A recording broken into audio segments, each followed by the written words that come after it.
अस्सलामुअलैकुम दोस्तों, welcome back to our channel find Urdu. Fornication का मतलब है दो लोगों के दरमियान ऐसी फ़िज़िकल रिलेशनशिप जो शादी के बगैर होती है। ये लफ्ज़ अक्सर रिलीजियस और मोरल कॉन्टेक्ट्स में यूज़ होता है और इसे एक नेगेटिव एक्शन के तौर पर देखा जाता है।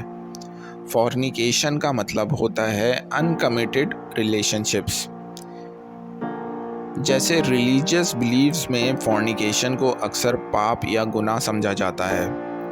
Fornication is considered a sin in many religions. बहुत से मज़ाहिब में फॉर्निकेशन को गुनाह समझा जाता है। तो दोस्तों, फॉर्निकेशन का मतलब है दो लोगों के दरमियान ऐसी फ़िज़िकल रिलेशनशिप जो शादी के बगैर हो।